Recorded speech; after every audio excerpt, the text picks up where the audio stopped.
Hi hello welcome back to mech studio. India versus Afghanistan T20 പരമ്പരയിൽ അവസാന മത്സരത്തിന് നാളെ അരങ്ങൊരുങ്ങുകയാണ്. ബാംഗ്ലൂർ ചിന്നസ്വാമി സ്റ്റേഡിയത്തിൽ നാളെ നടക്കുന്ന ആവേശ പോരാട്ടത്തിൽ ഇന്ത്യ വേഴ്സസ് അഫ്ഗാനിസ്ഥാൻ പരമ്പരയിൽ അവസാന പോരാട്ടം. നമുക്കറിയാം, ആദ്യ രണ്ട് മത്സരങ്ങളും നേരത്തെ തന്നെ വിജയിച്ചുകൊണ്ട് ഇന്ത്യ പരമ്പര സ്വന്തമാക്കിയതിനാൽ തന്നെ നാളെ കാര്യമായ ചില മാറ്റങ്ങൾ പ്ലേയിങ് 11 കോച്ച് രാഹുൽ ദ്രാവിഡ് വരുത്തിയേക്കാം. അതോടൊപ്പം തന്നെ പുതുവർഷത്തിലെ ആദ്യ T20 പരമ്പരയായതിനാൽ സമ്പൂർണ്ണ ആധിപത്യം നേടാനായിരിക്കും, അല്ലെങ്കിൽ സമ്പൂർണ്ണ വിജയം, മൂന്നാമത്തെ മത്സരം വിജയിച്ചുകൊണ്ട് അഫ്ഗാനിസ്ഥാനെതിരായ സമ്പൂർണ്ണ മേധാവിത്വമായിരിക്കും നാളെ ഇന്ത്യൻ താരങ്ങൾ ലക്ഷ്യമിടുന്നത്. ആദ്യ രണ്ട് മത്സരങ്ങളിലും മിന്നും പ്രകടനത്തോടെ, അല്ലെങ്കിൽ യുവതാരങ്ങളുടെ മികച്ച പ്രകടനത്തോടു കൂടി തന്നെയായിരുന്നു ഇന്ത്യ വിജയിച്ചു കയറിയത്. എന്നാൽ നാളെ അഫ്ഗാനിസ്ഥാനെതിരെ അവസാന T20 ഇറങ്ങുമ്പോൾ അത്ര കാര്യങ്ങൾ എളുപ്പമായില്ല. കാരണം മാനം കാക്കാൻ അഫ്ഗാനിസ്ഥാന് വിജയം അനിവാര്യമാണ്.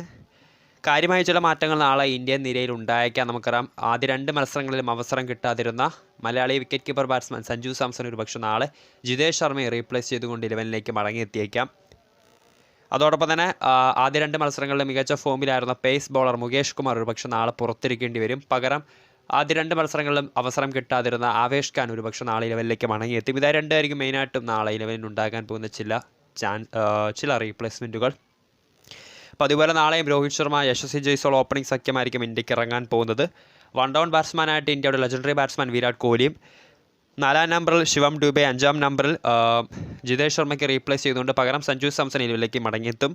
അതോടൊപ്പം തന്നെ റിങ്കു സിംഗ് എന്നിവരടങ്ങുന്ന ബാറ്റിംഗ് ലൈനപ്പം അക്സർ പട്ടേൽ, വാഷിംഗ്ടൺ സുന്ദർ എന്നിവരടങ്ങുന്ന ഓൾറൗണ്ടേഴ്സിനൊപ്പം രവി ബിഷ്ണോ എന്ന സ്പിന്നർ കൂടി ചേരുന്നതോടെ സ്പിൻ ബോളിംഗ് ലൈനപ്പം അത്ര സെറ്റാവും.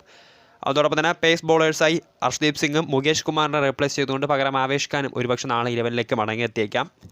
സോ പുതുവർഷത്തിലെ ആദ്യ T20 പരമ്പരയിൽ സമ്പൂർണ്ണ മേധാവിത്വത്തോടു കൂടി തന്നെ വരാനിരിക്കുന്ന T20 വേൾഡ് കപ്പിലേക്ക് കൂടുതൽ കോൺഫിഡൻസോടെ ഇന്ത്യ ജയിച്ചു കയറട്ടെ.